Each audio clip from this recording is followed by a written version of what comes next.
I'm Keep Jewel, and this is Comic Smack, your weekly, daily, all the time, anytime comic show where I give you your fix of everything you need to know from the world of comic books and superheroes. And on today's show, we're taking a closer look at Batman issue number 23. When a violent crime is too much for the Dark Knight to decipher, it will be up to the Guardian of the Green, Swamp Thing, to lend him a hand. What'll happen next? Let's hop on in together and find out, shall we? Alright then, so as we join the comic, Commissioner Jim Gordon and Batman are investigating a murder of a man who lived alone and who just so happened to look a lot like comic writer Alan Moore. As far as official paperwork is concerned, this poor guy might as well have not existed at all. However, that being said, he did have one person who was looking out for him from afar, and that person was Alec Holland, aka Swamp Thing.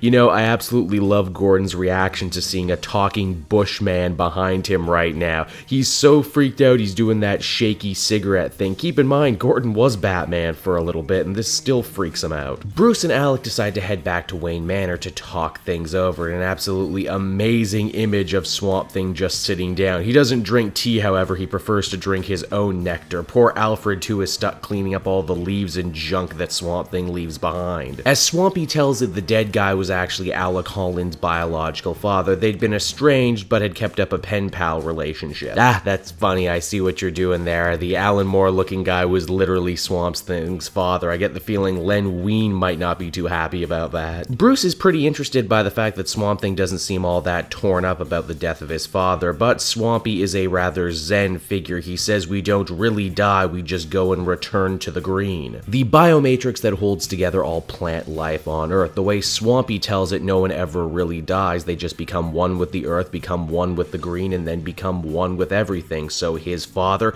even Bruce's parents, they didn't really die, they just fell back into the light to be repurposed once again. Batman and Swamp Thing decide to hit the streets and start looking for clues. The dead guy was killed on the 82nd floor, and the perp just so happened to come in through the window, which means he must have had some sort of flying device. For that, they decide to shake down Master of Flying Things, Kite Man, for information. Man, Kite Man just keeps showing up in this Tom King Batman book. I can't tell if he really loves this villain or really hates him. Another thing that really ties this issue together is the underlying poem that Swamp Thing's father told him when he was a child, a poem about an Irish rose. The good guys hit up a pawn shop where Kite Man unloaded one of his old devices, and oh wow, is that Guy Fieri? It's totally Guy Fieri. Oh my god. And in classic Law and Order fashion, Guy Fieri leads them to a guy who leads them to another guy who eventually IDs the killer. Who was it? Well, one of my absolutely favorite D-list 90s villains, and that would be Headhunter. Never heard of him? Don't worry, he maybe starred in like 2 stories before getting relegated to background appearances, kept alive only by writers who seem to love him as much as I do. His gimmick is he's basically just a weirdo punk with a mohawk who shoots everyone in the head twice. Why twice? We don't know. Heck, even he doesn't know. It's such a great twist though that Tom King takes this what you see is what you get kind of villain and actually makes him much deeper and much more complex than you might believe. You see, when Batman and Swamp Thing find him, he's at the art gallery enjoying a Joseph Turner painting.